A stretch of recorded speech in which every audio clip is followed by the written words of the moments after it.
guest today, Emil Draitser. Draitser. Draitser. Draitser. Confusing.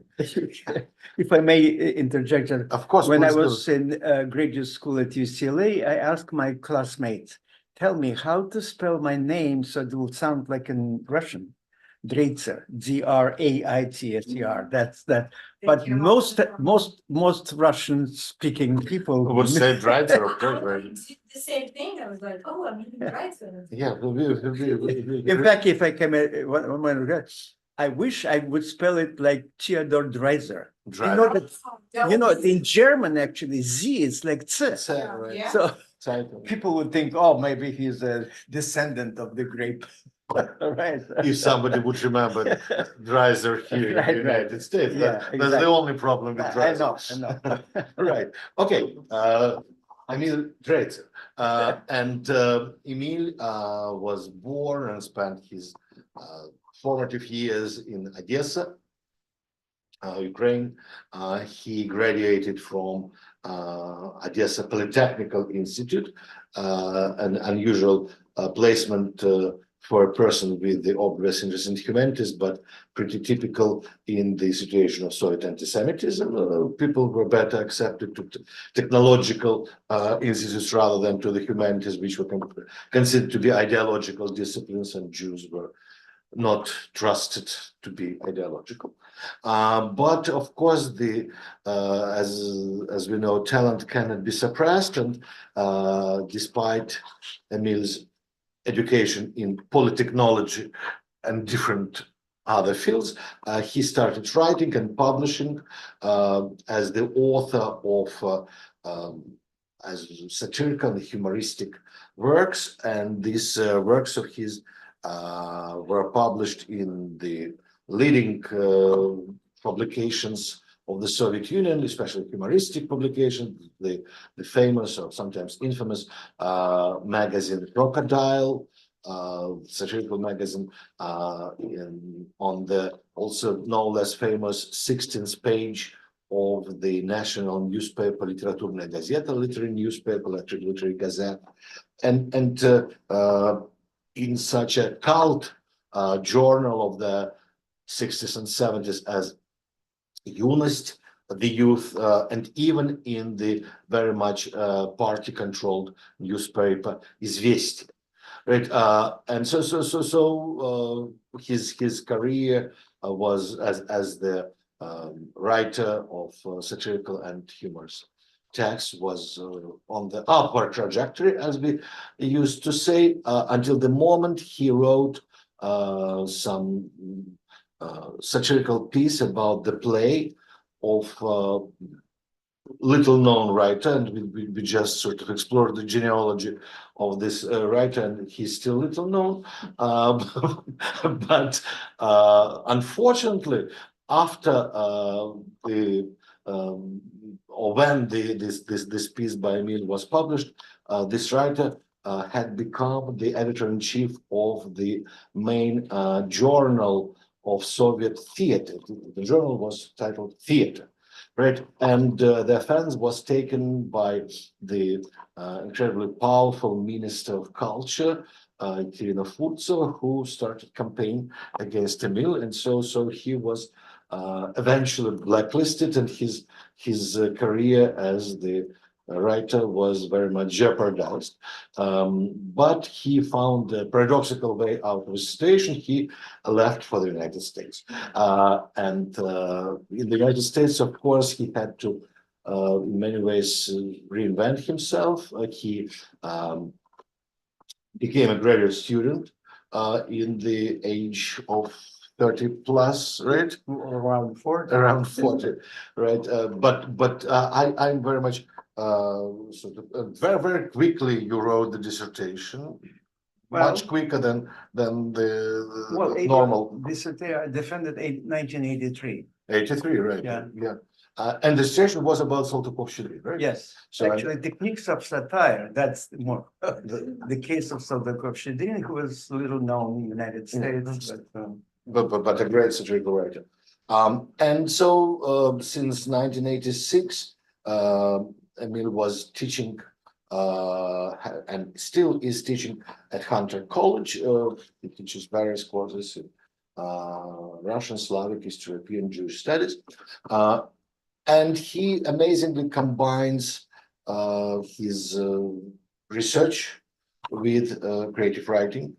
On the one hand, he is the author not only of the book about Saltykov-Shchedrin, this classical 19th century Russian satirist, but also sort of groundbreaking books about the culture of the Soviet anecdote, Soviet jokes. At least 3 of them, and plus an anthology, very popular, still very popular. And more or less recently, Emil started writing memoirs, which began with his award-winning book Shush, being Jewish under Stalin, and since then he wrote 2 more memoiristic books. 2 years ago, we discussed in the Jaws of Crocodile, the book about sort of collaboration with Soviet press. And so now Emil has published the book Laughing All the Way to Freedom, the Americanization of Russian Emigre. It is, right? And if you want to buy, right? And the book enjoys an incredible success for an academic press. It is an academic press that published it. It has been ordered and sold by the popular networks, chains of stores such as, you won't believe it, Walmart, Target, right? No, but that sounds so rare for the books in our field that you know Target would sell the book by the Slavic scholars. Right. Typically, Target doesn't know the word Slavic, and suddenly they do. So basically, you can buy it in the airport, which I think is the highest recognition for a writer. It's higher than Nobel Prize. Anyway, and very good press, very interesting reactions to this book. So I read just one of blurbs by Mikhail Yosel, our neighbor and prominent writer himself, where he writes everything about this remarkably engaging collection of essays, by turns poignant and funny, and deeply thoughtful and thought-provoking throughout, rings true, because it is true.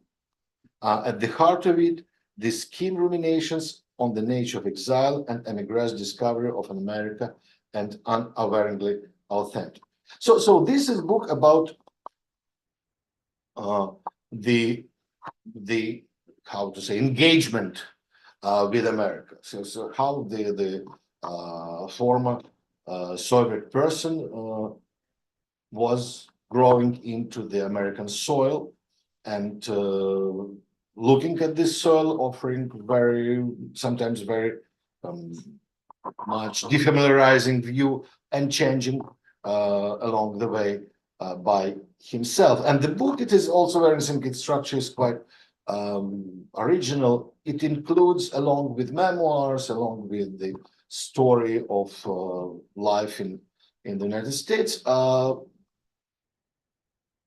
artistic pieces, creative writing by Emil, his humorous, please join us, and satirical stories, both from the Soviet period and from the American period. So you can have you can see in this book 2 sides of Emil's talent, right? So, and we'll talk about this book and we'll talk about Emil's experience, and of course we'll open the floor for questions for you. So Emil arrived to the United States in 1974, right?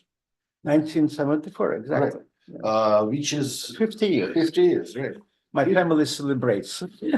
All right, so 50 years from now, and so how do you see today this exodus from the Soviet Union, right? What was its significance, importance? And if I may ask, so now we are also witnessing the new wave of immigration, right? And so in your experience, how is the new immigrants different? How are the new immigrants different from your generation? Yeah, thank you. Thank you for introduction. And I have to say that what really drove me to write this book is that as immigrant, all immigrants of the world coming to America assume that will be like their old country, but better.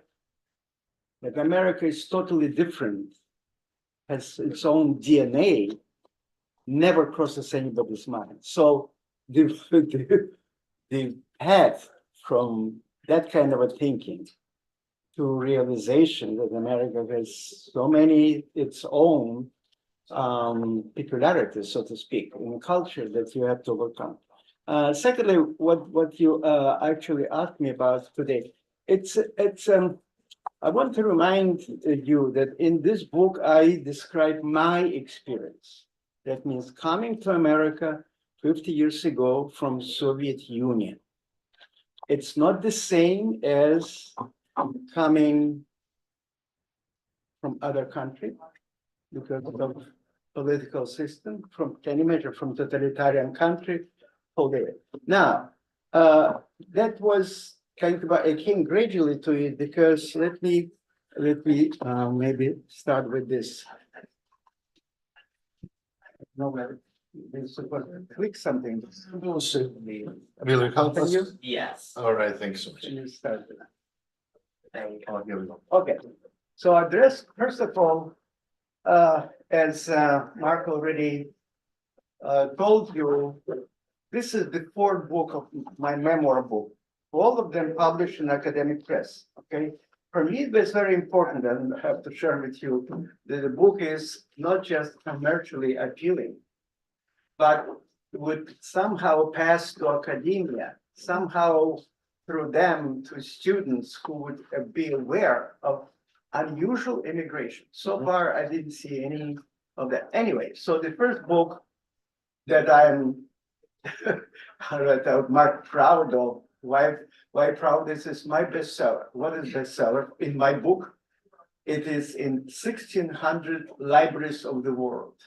Not, It's a very big number. well, I know, but Typical academic books are no more than when I 5, say 6 bestseller, I assume it's not New York City, New York Times bestseller. You know what I mean? Yeah. So after I wrote this book, that which covers actually my childhood, I grew up during World War II, and ends with actually time after Stalin's death.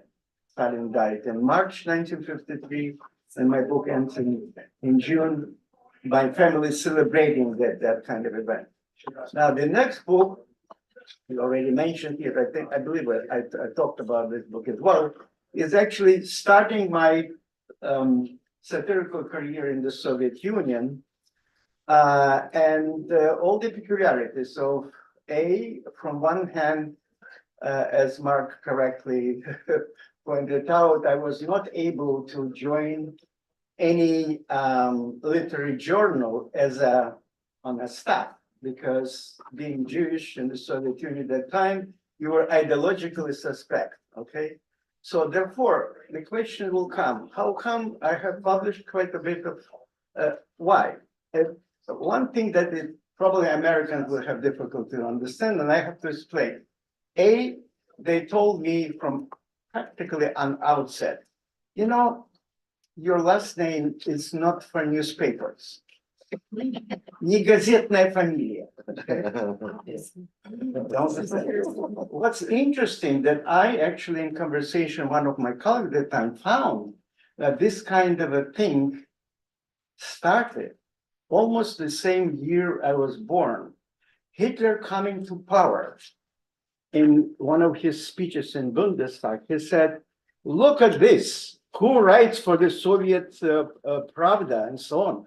Bronstein, and Edelstein and things like that. So there was immediately after that, in 1937, they sent out a circular in the Soviet press to change, to force everybody of writers of that descent to change to the Russian-speaking names. Now, the question will come for you Americans. How come I was published under a pen name Emil Abramov? For Americans, Abramov is a Jewish name, isn't it? Right? Abramov. The trick is very simple. To my luck, I didn't want to. I didn't want to change, of course, but what you have to do, okay?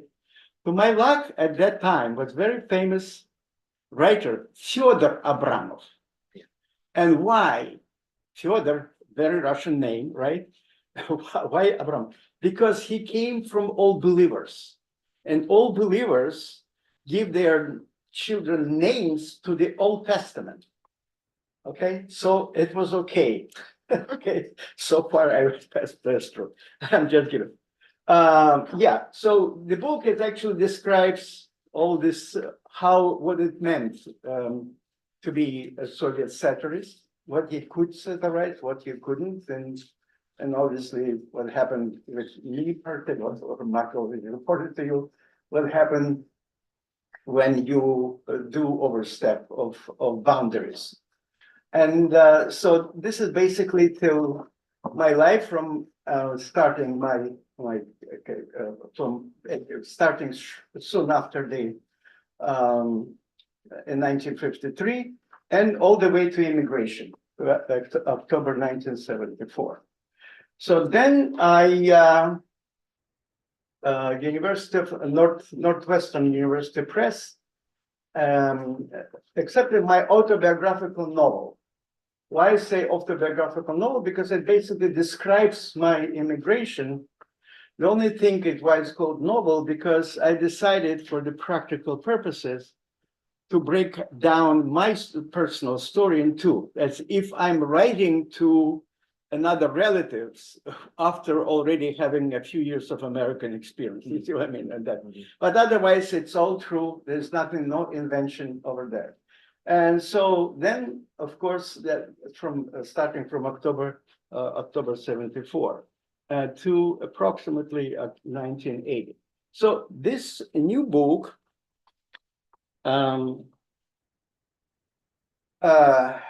what actually made me to write book, that I decided to re-examine my first impressions of America, which I, as a writer, could not hold it, so to speak. I wrote mostly satirical pieces about America within 10, 15 years upon arrival. To my astonishment, some of them were published in English as well, including Los Angeles Times, Los Angeles Examiner, and so on and so forth. So you understand, so it's America after all.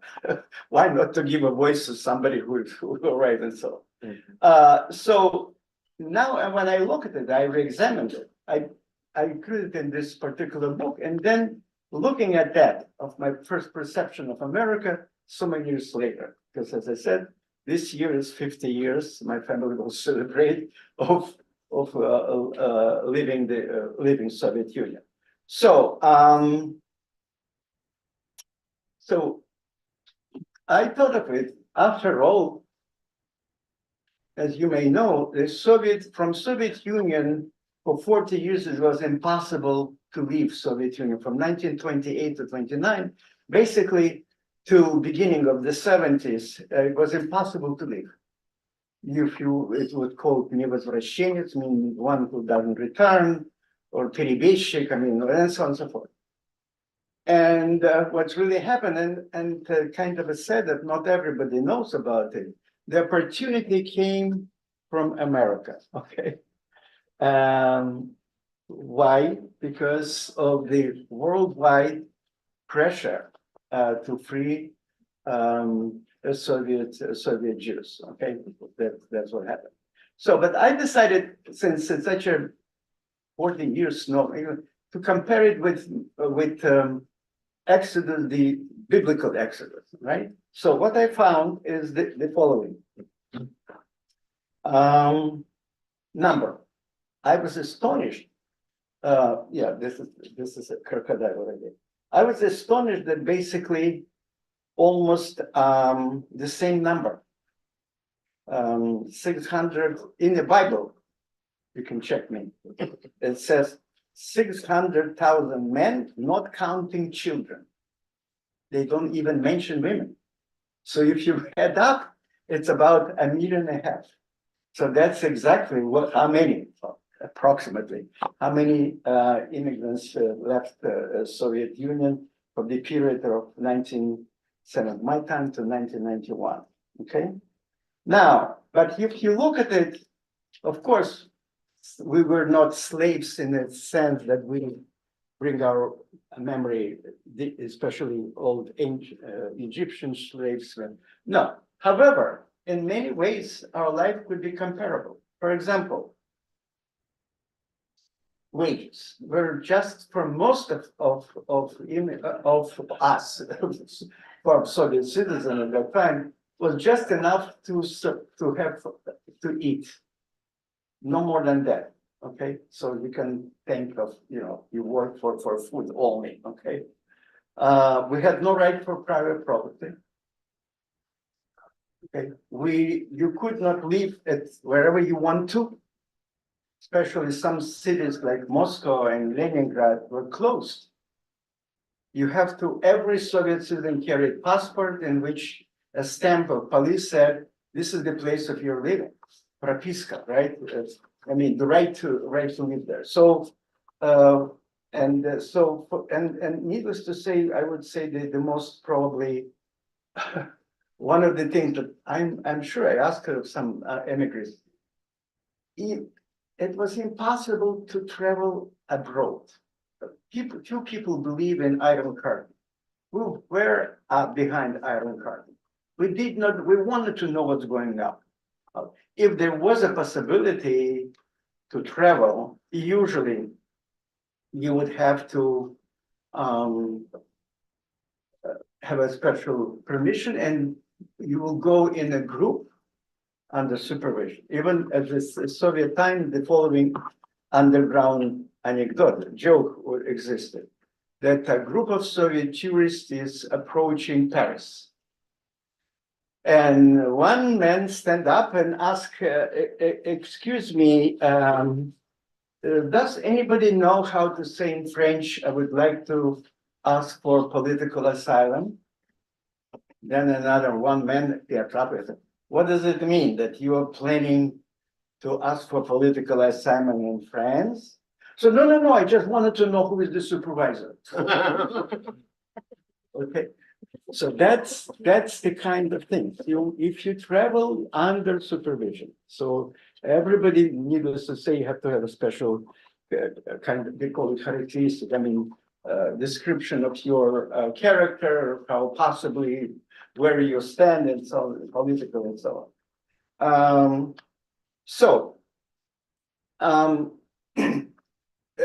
Briefly, although you spent quite a time, but I wanted to briefly explain that I was a satirical writer, and how it's my son who grew up, he was born in Moscow at the age of one year and 2.5 months. He left Russia, and now he's calculated 51.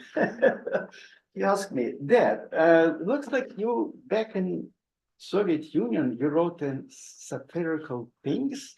Isn't it Soviet satire contradiction in terms? So obviously he did not know. And that's why the book that I told you about explains under that. So this is a magazine, Crocodile, in which I published. This is my ID from Crocodile. And how you, I wanted to spend, how you, excuse me. Yeah, so how you, basically, one important rule for Soviet satirists who is publishing press, do not generalize.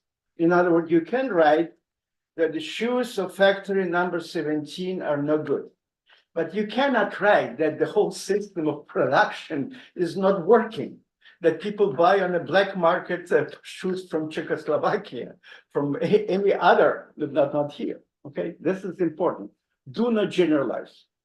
And satire was very needed. Actually, I'm preparing a talk for if I may interject, to write about, to talk, give a short lecture about Russian satire, that basically you had no choice. I mean, either you do not generalize. Actually, one of my colleagues in Crocodile, he told me that the editor-in-chief told him, look, do not generalize. The only generalization can come from the Central Committee of Communist Party, period. Okay. So, The main satirist? yeah. No, I mean generalization of any kind, okay. So that's what happened. And so now coming to America, what seemed to be first and foremost, of course, for a Soviet person from that time, a supermarket. It was a shock. With the shortage of food, as you know, at that time, it was impossible to understand what is it? Too much choice. You understand, you have to choose between this or the same kind of thing, but several brands and several producers and so on. So this is me, actually. Now, what I did not know, and at that time, but soon it was a kind of got to know, is that, that was the Moscow shelves at the time. And what really happened is that about the same in a year or so, Soviet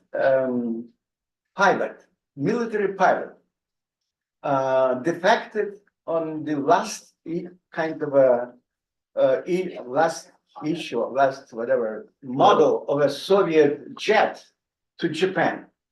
He was brought to America, of course. He was debriefed to Washington, D.C. He was debriefed by Pentagon and CIA and so on and so forth. And please, of course, placed him in a hotel there.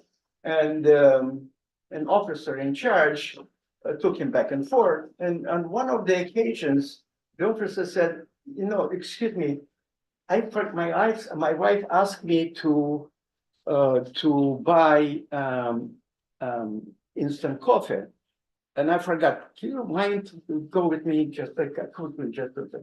They come, and obviously he picks up coffee, whatever it is, and Bianca looks at this supermarket, and when he get back to the car, this is how he looks like. He's angry. He's cannot talk. He's finally said, "What happened?" And the officer said, "What happened? What happened?" I don't understand why. Why you so insulting me? Or say what? I risked my life. I came all the way. With all of this model of the latest model of the jet and so on. I risked, and you what this show? He did not believe that this is a regular American supermarket. He thought it's all made up for him to soften up, okay? He thought it's Hollywood, to that extent. Okay, so I was not alone, as you understand. There was a total shock. Now, the next thing what really struck me in America is that attitude toward work ethics, if I say in general. In the Soviet Union, and you could be witness of it, it was enough of kind of a public glorification of labor. Okay, this is one of the posters. Labor in the USSR is a matter of honor, a matter of valor, and heroism. Okay? And now in America, I see somebody invited me to the TGI. I say, what is it? He said, thank God it's Friday. You understand my shock? What is it? They celebrate openly and the working day. The thing is the attitude toward work. Here is this. And at the same time, as you probably know, the Soviet underground joke, they pretend that they pay us. We pretend that we work. That's underground. Or it doesn't matter where you work as long as you don't. Okay, things like that. So, and that's what it is. Despite obviously TGI and so on, upon arrival to America, one of my first American friends was American, of course. I described in minute details his biography and why he was adamant about helping to get from the Soviet Union at the time. And he asked me one day, Emil, I don't understand it. He was a small business owner. He produced cartons in his little company. And he said, I tried to help a pair of Russian immigrants, Soviet immigrants. And I gave them a job in my company. They take hour-long stops. In other words, they don't, okay, in America, to help somebody is to give them a job, agree? To help somebody. So that what is expected that he would work, but not in Soviet. You understand that kind of a clash of totally different attitude toward it. Yeah. So thank God it's Friday. Then the second thing that really surprised me in a very good way is American charity. In the Soviet Union at that time, to have a bus that news for you to step in, especially parking for handicapped people or sign language, unheard of. In my childhood, here's a picture from my childhood. After the end of World War II, that's how Russian invalids were. Okay, no cars, obviously, no treatment of them different than other. But that's how they look. Oftentimes, they were simply barely existed, so to speak, without legs and so on. And what happened, really? What happened is that soon after the end of the war, they all were forcefully taken off the streets of Soviet cities because it's not good. If foreigners come and it doesn't look good in them. Okay, and they were all relocated to the north of the country. Okay, special reservations in the north of the country. So about Americans, what we were told about it, Americans are all about money. And in the West, человек человеку волк means person to person is eats dog, I think dog eats walk, dog in English, right? Okay. But we found them cheerful, found them friendly overall, okay? However, something that really struck me when I listened, secondly, in Russia, correct me if I'm wrong, was no separation between popular culture and culture per se. In America, once I listened on the radio, it was a song, It's a Wonderful World. And the line from it is that I don't know much algebra, trigonometry, whatever it is, but I know I love you. And I thought, this is the pickup line for who wants an ignorant guy? You see, it took me years to understand that the American system of education is inverted pyramid, I call it. What do I mean? The more you go for, I'm sure I and you, who got education, American, we know, the more you aspire to, the more difficult it is. It's not that simple, right? And that's why it is known throughout the world that the graduate schools of Stanford, Harvard, MIT are best in the world. Why? Because the requirement to be part of it is so high.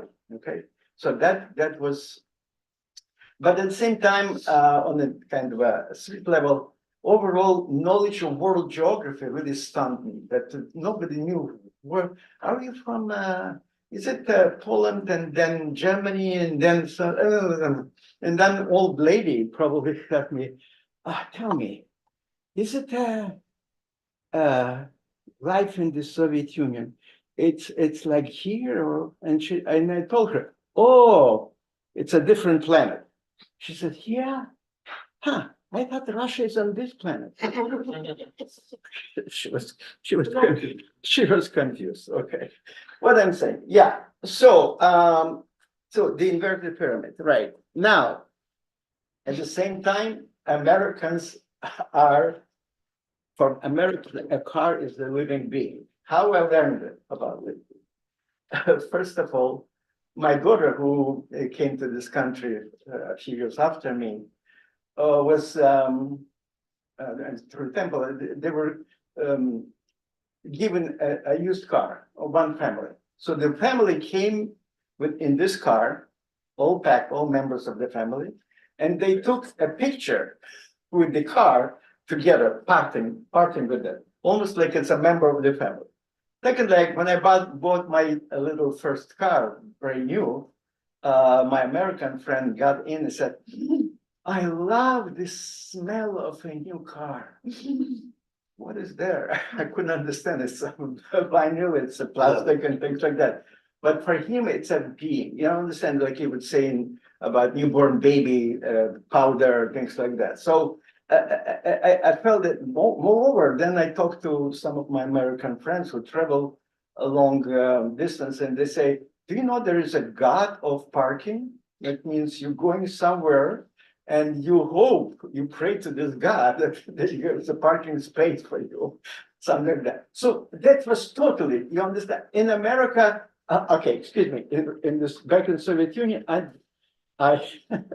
I couldn't even dream to have a car. And to that extent, if I may interject, at one episode in America made me understand it, okay?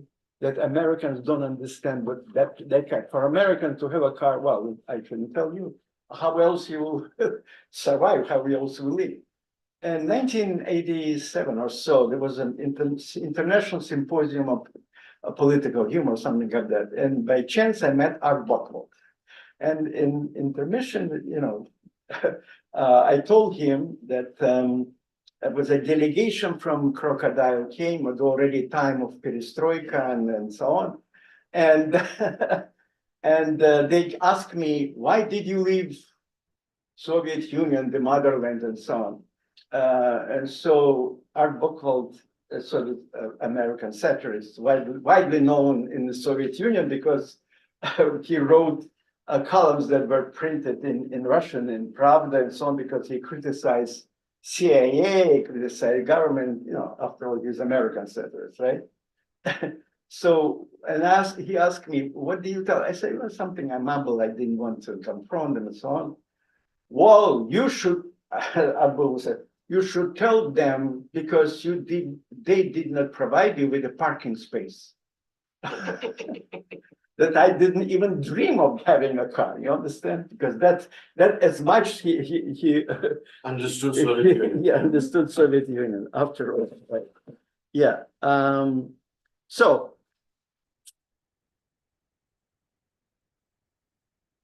about friendship also. Just recently, I teach at Hunter Russian Cinema and Society, and recently one of the movies they show, it's Oblomov.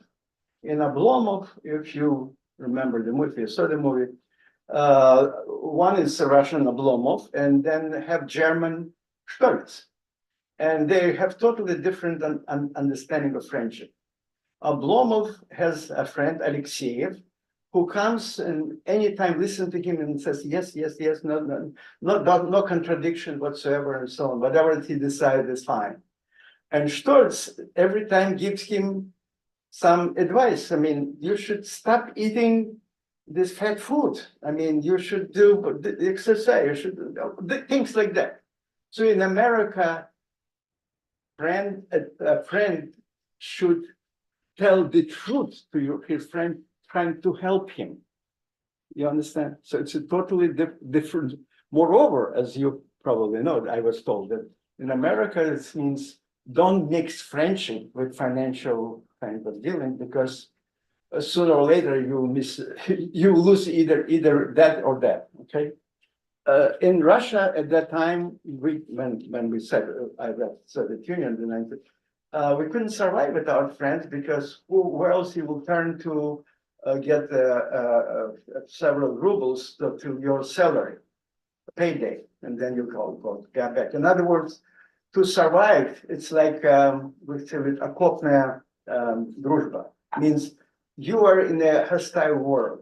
You have to help each other, otherwise you would not survive. So from that standpoint, it was obviously the difference between America. Now it happened that in the middle of my American life, I got single, and I had my American love guru because I didn't understand much. So I asked him, Marty, tell me what's the first step? How? He said, well, listen, you should. I said, there's some. I was told to be aware of catfishing. I said, this is what I understand. Cat is fishing fish. What is it? Okay, I shouldn't tell you that I was totally new to this law. Now he said, no, just read personal ads, New York Times, New York Review of Books, things like that.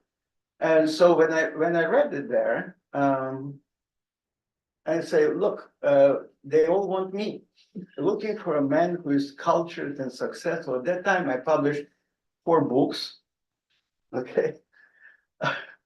And he said, and as a friend, as an American friend, he said, no, you're not successful. Because in America, that means success. You have a lot of money. Okay. So this is how kind of gradually I learned about it. Now, attitude toward literature. Needless to say that in America, is most of literature is entertainment. In Russia, being a writer, it's almost like being a priest. You're above and beyond. You people read to get some understanding of life. And needless to say, classical Russian literature also. And what happened, I was still a graduate student at UCLA. I passed by bookstore, a small bookstore, and I saw in the dumpster, there are a number of books with covers torn and with some ink or some paint on the, and I couldn't understand. Now, for me, the book was everything, right? So I asked him, and I picked up one of them. It was a collection of stories by Bashevis Singer. And I read his story, in New Yorker at that time. I don't know whether he already got the Nobel Prize in Literature or not, doesn't matter. But I know that he was a famous writer. And I couldn't understand it. So my colleague, American colleague, classmate, they told me, Emil, you don't understand, it's pure commerce. This store probably is small, I say that, small, and they have not much space on the shelf. And they needed to free it because bestseller is coming that will make them money, okay? And what they have agreement with the publisher that instead of returning the book back, because they have to pay, the publisher has to pay, postage back and forth, it's not worth it. Just to prove that the book is no longer available, send the cover, the torn cover. That's about it, I understand? So this is definitely a shock. And I wrote a satirical piece, it was a studies of American satire, they published it, about Leo Tolstoy coming to one of the American publishing houses with a War and Peace. And so the editor asked him, what is it? I say, don't tell me this is a collection of short stories. You cannot make it any money with the shorts unless it's what is the underwear Bloom? What is the firm that produces underwear? Fruits of the Fruits of the Way. Unless it's Fruit of the Way. You cannot make it with shorts. You joked. And no. The rest of you will see it's it's published in the book. Okay. So that kind of a thing, and that was a shock. Literature is entertainment only, and so. Then what I really was surprised when I published the first collection of Soviet underground joke, Forbidden Laughter, in 1980, and at that time, a small publishing house in Los Angeles issued it. They told, listen. Americans have no idea what is the underground Soviet anecdote. Why? And for us, it was everything. It was the oxygen that we could survive by using this humor among themselves. And so, since I had the connection of all this cosmic satirical world, They asked me to put together. I put it together, and my classmate translated into English from UCLA. At that time, I was still the student, graduate student at UCLA. But I was absolutely surprised of the reaction. We had no publicity, no promotion whatsoever. An article of New York Times, I gave a lecture at Long Island University. They sent a reporter and he wrote an article. Then Washington Post. Okay, then Atlantic Monthly published review. You know, the major, I mean, Chicago Tribune also. I was invited on Merrill Griffin's show, and I couldn't understand what is it. And gradually it came to me what happened. The problem is the following. Yeah, that the image of Russians as having no sense of humor in popular culture. This is from Rosa Klebb from James Bond series, okay? Not a smile. Ninechka, through the whole movie, if you remember, she does not smile at all. She's very serious. Only the very end, when she falls in love, remember, she kind of produces a smile, okay? Now, there was, before that, it was a series of cartoons about Boris Badenov. By the way, it's bad enough, you understand? They made up a Russian name, Badenov. And Natasha Fatala, of course. Natasha is also a Russian name and so on. So none of them is any humor here as well. Then again, Dracula's daughter, and then again, Igor is a Slavic name. This is from Mel Brooks' movies. You know, that's how very, very distant from any humor, so to speak, you know, the way they were described. So, and why? Because basically what really brought attention is that the time that Soviet Union invaded Afghanistan and end of 1979, the book came out in 1980, right? And what Americans were curious and interested, if Russians have sense of humor, maybe we can somehow negotiate, maybe somehow it can be stopped. Why? Because of Cold War, and the most probably popular joke for both, for Russians and for Americans was, will there be a third world war? The answer, there will not be a third world war, but there will be such a fight for peace that not a single stone will be left unturned. You know, you understand? So though obviously the tension, the sense of kind of a insecurity of the world situation kind of made it more. Yeah, this is an illustration from the book. Now, at the same time, upon discovering about America, I found that I discovered things about my own culture, discovering myself about America. One of the things is here, the following. In one of the Russian immigrant papers in New York, I saw the following, actually saying in Russian, "Деловой брак" means business. I say, what is it? Business marriage means two companies. I call the editor who published me. Maybe it's a business marriage. Maybe no. Just simply the person who plays this ad. If some foreigner wants to come to America, if they come agreement with money, they will say, wait a minute. At that time, I say, you know, it's between 5 and 8 years of prison. It's a violation of federal law that you treat. No. We have we put it very clearly there. We are not having any responsibility for the ads, whatever it is.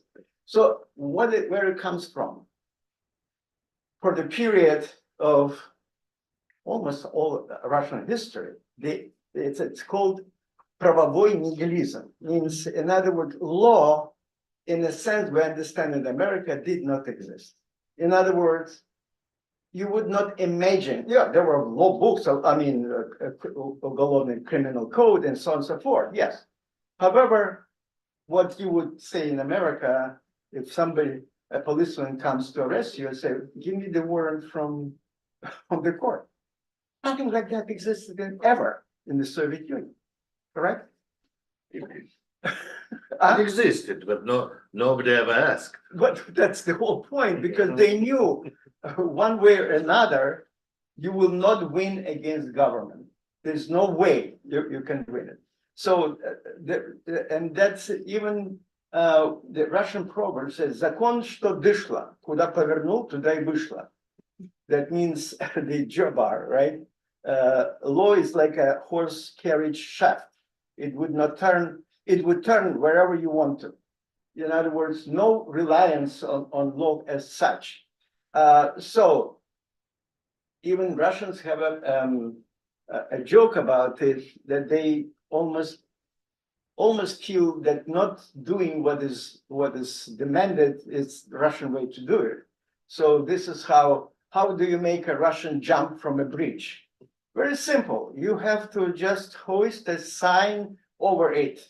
Jumping from this bridge is prohibited by law. Okay, so that's kind of a law. It's not necessarily something that we really want.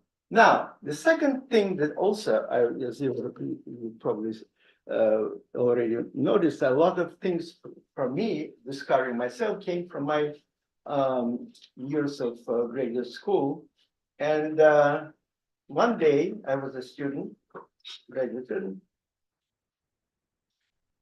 I passed by, and the secretary said, "Emil, you probably should, somebody is calling, asking question in Russian, so could you talk?" I picked up and said, and a woman in English says, "Could you give me a name, the person name for a tiger?" I say, "Well, usually I don't socialize with tigers, but if it's a cat, we call it Kisa." She said, "Great, Kisa, good." I say, "Why you needed this?" "Well, we are organizing protests again to save Siberian tigers." And then I write, "Jesus, in America, they protest about everything. You're above bound." In other words, that kind of a satirical piece that was, to my astonishment, but published in English in Los Angeles Herald Examiner. And I describe in book what really David did in order to make it. Yeah, so, and then I caught myself when I reread this piece, published somewhere. Jesus, if not for protest in America, I would not come to America. Worldwide, there was a big movement, and actually I found later on, yeah, this, that's how I imagined it, safe Kisa, right? That actually, there was a huge movement in America, the Soviet Jewry movement that I picked up this picture. It seems to be impossible. How else it possibly can be, you know? That's what it is. I think I'd almost come now. So this is about what I realized about myself. The question comes here. There are, of course, many more minor issues in that I describe in the book. However, I wanted to ask, I asked myself a question. Can you fully become an American? And there is an American proverb, as you, I'm sure, know.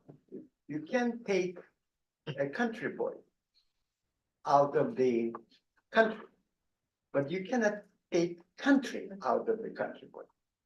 And how I discovered it, really last year or so, one of my, again, classmates, former classmates who lives in Southern California, and we usually talk on the phone, you know, I asked him how it was, not a young man anymore. Like, so, and during our conversation, all of a sudden his voice kind of became weak and then stopped, and I got worried, of course, no comment. So I called our mutual friend, also who was also a classmate. She said, let me quickly check his address. I said, why you need that? And she lives in New Jersey. I said, why you need his address? Well, because I wanted to call the police. I said, call to police? You understand? For in my time, Soviet police was not sure, not having. Well, there is a wellness check. Police could come, and that's what really happened. That she called. They came asking for manager the key, and they found him on the floor. They called ambulance and they saved his life. You understand? So I realized. You understand? So it's totally would be impossible. And so many other things. Many of my books came out exactly because I was here physically, but still back in the Soviet Union.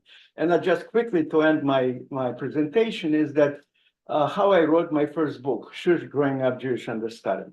I as Mark already introduced me, became a specialist. My dissertation was about satire. I published a book about ethnic humor, taking penguins to the movies, ethnic humor in Russia. And this title, I just want to briefly to understand why it's such a title, bizarre, right? Because it's based on a Russian joke about Chukcha, ethnicity who works who lives in the far north. And so in this underground joke, the Chukcha comes with a pickup full of penguins to the intersection of streets and asks the policeman, listen, where can I take penguins here? And he said, what do you mean where? Take them to the zoo. Oh, it's a great idea. And he took them to the zoo. And 2 hours after 2 hours, the same policeman says, see, he's coming back with a pickup full of penguins. He said, I don't understand it. Didn't I tell you to take them to the zoo? Yeah, now I'm taking them to the movies. You understand? Totally different attitude. You understand? For a Chukcha, Norton, penguin is like a domestic animal. It's not definitely not a charge for. Okay, so that's the ethnic humor. And then I also published with St. Martin Press a book about a study about making war not love, about relationship between genders in the Soviet Union. On my time, analyzing it, where it come from. So I was invited to give a talk at the University of New York at Albany, and the chair of the department, and usual after my talk, took me to a restaurant. We had dinner, and she started telling me she was from Poland. She said. She was an 80-year-old girl when she left, and she remembered something about Jewish life there. So, and then just to keep conversation goes, I said, also remember something. I grew up in Odessa, which is considered to be kind of the most Jewish city in the Soviet Union. And I started saying something, and all of a sudden she says, did you pay attention when you pronounce the word Jewish, you lower your voice? Why? Americans say I'm Jewish. And I realized, was already, mind you, 15 years in America. And I never had anything of even remotely with my Soviet experience. Nevertheless, it's still there. So that's why I decided to write the book. That's about what I want to say. All right. And just briefly to tell you that since the topic is still with me, obviously it's all lifetime. My next book is coming out in Russian, probably by the end of the year, called Chekhov in Brighton Beach. And it's a history of actually my generation through stories and essays. Yeah.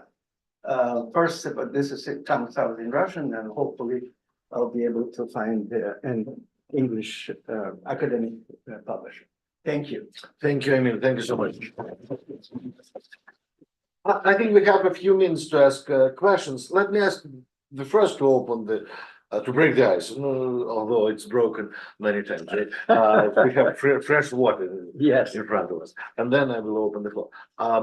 It's sort of maybe outside of the scope of your conversation, but you're in Odessa, from Odessa, and of course, I'm sure that like many of us, you are following this terrible, devastating war and sort of hearing about the bombing of Odessa that happens actually several times per week. And at the same time, you, of course, you're writing in Russian and in English, and you, for your entire life, you um, you were a Russophone person, right? Right. And so how does the Americanization of Emil Draitser allow you to sort of to define your identity in this devastating situation? Thank you for the question. First of all, I never thought that at my age I experienced PTSD. When the war broke out and the first bombing of Odessa, I realized I'm bombed personally. Why? We think that I came to realization, we think that we are today and so on. No, we are as we grew up. When this bomb started falling on Odessa, the bombs fell on the streets and places that I grew up with. You know, it's part of me. You understand? Part of me. I cannot separate it from me because that's what produces me in the long run. This is what made us. Okay. So therefore, for me, it's very personal, especially when near to say that I also lived 3 years in Kiev, but I grew up in Odessa. So for me, every bombing of Odessa, they bombed me from that standpoint of view. At the same time, Ukrainian is when I in grade school in Odessa, not in grade school. I'm sorry. Really? In high school in Odessa, I did study Ukrainian language, but the state language was Russian. Ukrainian language was suppressed as much as possible, but because Odessa formerly was a part of Ukraine, it was only in school. However, there was a newspaper, one newspaper in Ukrainian, Chernomorska Kommuna, another one in Russian, but basically all textbooks were in Russian. So in other words, you have a exposure to Russian literature, not to Ukrainian literature, and so on. In other words, it was kind of a clandestine politics of suppressing Ukrainian culture at that time. So therefore, and people like me, there were Odessa, by the end of the way Odessa was created by the end of 18th century, as you know, is that Catherine the Great decided to create a port to sell corn, grain to Europe, and she invited everybody who has some experience with selling from Jews from all over the Pale of Settlement to Odessa. So Odessan culture, to the end of 19th century, 30% of population was Jewish in Odessa, okay? Moreover, Yiddish was even before the beginning of World War II, 1935, 36, and so on. There was some even Yiddish was offered in schools, and even some jurisprudence was in Yiddish as well, because to that extent, But it all ended after World War II. It all ended with anti-Semitic politics of Stalin, against cosmopolitans, against the case of the case of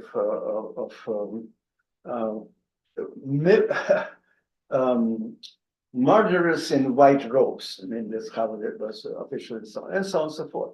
So therefore, Russian language was the only thing that it was available, and I knew the best, of course, but that's what it is. So, and that's in that respect, I am definitely from that standpoint a Russian writer. So look, the book that I just showed you it's all stories that's written in Russian. Most of my English books, it's I self-translate myself into English. And by the way, I will highly recommend. There's a very good online translator called DeepL. They know. They can teach us. In other Believe words, me, I mean. yeah, I know, but what I'm saying that if my passive English is of course much better than written English, and that helps you, to make the right choices and so on. All right, any other questions? Thank you, please. I do, yeah, following your question, Mr. Lipovetsky, how do you identify yourself when you're asked where are you from? For me, it's always a challenge. It's a long story. I mean, I can't pinpoint one country or nationality for me personally. And I realized it's very the same for you. It's like Soviet Union, Ukraine, Jewish, you speak Russian. So are you Russian? No. Are you Jewish? Exactly, yes, but no, I'm an American. How do you answer the question where you're from? That's thank you. Very good question, because it's not simple answer to it. Number one, lately, beginning of war with Ukraine, the first thing that people say, where are you from? I say, Odessa, Ukraine. You understand? I realized that I'm a product of that time. Mind you, I was born there. Then during the war, I was in a couple of years in Central Asia with my mother and so on. Then I came back to Odessa and I finished my first college there and I lived 3 years in Kiev. And so for all purposes, I am a product of Odessa. You cannot have it otherwise. Moreover, my start of my beginning of my satirical career came exactly from there, not because I wanted. I did not even know. I think I described one of the books that I came to with the newspaper was Moskovsky Komsomolets. Moscow Komsomol. It was considered to be more progressive. They had a page, Творчество наших читателей. And I thought, Greater work of our readers. yeah, I said, well, I'm reading it, why not? I brought some lyrical kind of a piece. I wanted to be a writer quite early in my life, from maybe 8th grade, whatever it is. And so the editor read it and he said, yeah, it's well written and so on. But this is newspaper. We need something boy, I mean, something with fighting spirits and so on. You have some kind of an accent. I have an accent in Russian. I say, where are you from? I say, from Odessa. Oh, не морочьте голову, напишите нам филитон. Means don't bother about. Write a satirical piece on me. In other words, it was assumption. Right? So since you're coming from the capital of humor, underground humor. Anyway, so I all of a sudden I was faced with this. Am I not so? And they gave me, and he gave me a letter to the editor. At that time, it was people would encounter poor quality of goods they bought in the store. They write to the paper, because I told you there was no other way to do it. You cannot return it. In America, easily, you can return or something. And so in this piece that I was given, the woman described that she has a newborn baby, and she born pullover in English. Sweater. Sweater. Yeah, no. For the babies, I think it's called Shop. Huh? Baby shop. No. It's let's say combination. I mean, something that you can overalls. Yeah, that's overall. And so I'm sorry. Yeah, overalls. And so she said that she bought it, and in 3 days it fell apart. This is the letter. The letter was there. So, and I thought, my God, I have a chance to be published in this Moscow paper. What should it? Anyway, I brought him the following: a short piece that this lady comes to the store and asks for overall, right? And the seller says, what kind of temperament your baby is? Is your baby choleric or phlegmatic? What has to do with it? No. We sell only for phlegmatics. if you start moving, it will fall apart. Okay, that was published. Okay, why again? Because it was concrete. You understand the address of it. So from that standpoint, Odessa is everything for me. You understand? So now you found the clear answer to the question. I'm Odessa. Yeah, exactly. That's You're it. Odessa. Yeah. Then I realized that That's gonna be followed up by another question. So you Ukrainian, well, Assume. at the same time, I would not call myself Ukrainian because I but was that would be. not Russian. familiar with Okay. Ukrainian culture. Again, a very important question. One of the things that prompted me to write this later book in Czechoslovakia and Bretton Beach, is that there is understanding what is Jewish in America is different from what is Jewish in Soviet Union. In Soviet Union, it doesn't matter what you do in privacy, but Soviet passport, every Soviet passport carried the fifth item, they were called nationalность, means ethnicity. If it says Jewish there, you're Jewish. No choices, okay? Well, I grew up in a Jewish family, but we never studied Judaism, observed some holidays like Purim and Hanukkah, things like that, but nothing religious, so to speak. So in other words, that's funny, but I'm not Jewish according to America. But I was pretty much grew up until the age of 37. There was no question who I am, you understand? Yeah. Moreover, in Soviet Union, they called Jews invalids of the fifth item. Yeah, Okay. guilty. Then another question, when you go overseas, for example, I don't know, you give a talk in London. And they ask you the same question, where are you from? Who are you? In London, and he is American.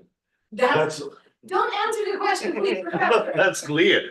I don't know, it depends. No, I mean, look, of course, now in my passport nationality is United States, right? Yeah. There's no question. Nobody asked me this question, although I have to say that I even talked to. You were speaking about becoming American, when did it happen to you? When did you realize that you are ingrained in the culture? That I realized that I came back to Russia a few times after collapse of Soviet Union. To Russia or Ukraine specifically? Well, I was in Odessa, of course, as well, but my last year, 12 years, I lived in Moscow. And that's why my writing was, I was writing for Moscow papers and so on. So I came back and at that time was a period of euphoria, with people who come back. And I describe it actually in my book, the Digital Crocodile, that even when I came to the Crocodile magazine, then the Crocodile attacked me after I published my book Forbidden Laughter. Crocodile in America is 1980. Crocodile attacked me in their editorial. Editorial means sign who wrote it. Editorial saying that, oh, a new satirist appeared that he crimed. No. We barely remember his name to begin with. I published on the pen name. So obviously the name was not familiar to them and so on. And when I come back in 1919 in collapse of the Soviet Union, right? And I visited Crocodile, obviously I knew the many people there. And the editor of the cultural department just saw me and rushed to me, hugged me, almost cried. So my God, what people we lost, of immigration and so on and so forth. No. So later on, some other worker for Crocodile approached me and said, Emil, you probably think this is, and he was an editor for a foreign department, means writing satire about America and so on. You probably thought that I wrote it because you're the chair. No. This is the guy. And then I wrote for the first time. I realized what does it mean. Лить крокодиловые слезы. For the first time, well, Russian expression, as you may know, лить крокодиловые слезы means to pretend that you're crying or whatever it is. Yeah. Literally, it's to cry like a crocodile. And there is a belief that crocodile is crying before eating its victim. Yeah. For some They reason. don't cry. Maybe No, they do. that they produce, they salivate probably through eyes. Before ignorant. Can they? All right, we had one other question. Yes, Thank you so much for your talk. So you mentioned you had a son who came here, he was a year and a half, is Yeah. that right? So I'm actually interested in the experience of third culture kids and people who come to different countries when they're children. Do you know about his impressions of, let's say, the Americanization of a Russian immigrant, but then from a child's perspective? Has he ever talked to you about that, or maybe you can recommend maybe other writers who have dealt with this theme? But the people who come here as children, not as adults. yeah, obviously, he's American. He's American in many ways. American, yeah. He's fully Americanized. Only once he was back in Moscow, age 20. And in Moscow, when he was age 20, was totally different from Moscow my time. It was full of McDonald's, all this and so on and so forth. So he cannot, if you did not experience culture in your skin, it's very hard. So that's for he read my books as if they're written from another planet. If you grew up in your family, though. Yeah. Sure, that has some influence, no? Some, but not much. He had, as a matter of fact, his profession is a lawyer. He became an American lawyer. So he had some time from other, I understand, Russian-speaking clients. So he had to keep up some of it. But eventually, because what I said, totally different attitudes toward law. They don't understand. His customers, Russian-speaking, immigrant customers, did not understand that it's not up to him. There is a law. You see what I mean? So my sense is that he gradually got away from it. He's married to an American woman who's very American. And when I come here, they treat me as an American grandfather with his children. It's not Russian. To compare, I have a daughter from my first marriage. And now, since I had some medical problem, she called me every day, okay? My son calls me politely every week. You understand? Yeah. Because of very simple. In Russian culture, the moment a baby is born, the grandmother or grandfather is babysitter, no question asked. However, when it comes to them, retirement and so on, they take care of them. It's not ingrained in American, you see what I mean? That's what it is. So I understand, he's American, totally American. Thank you. All right, so believe it or not, we are sharp at the moment when we were asked to finish our conversation because there is a class here in 10 minutes. Thank you very much, Emil. Thank you. It was wonderful. And thank you, dear friends, for coming and for asking your questions and for listening. Thank you. Thank you. I have a couple of copies. If you're interested, you can look at them.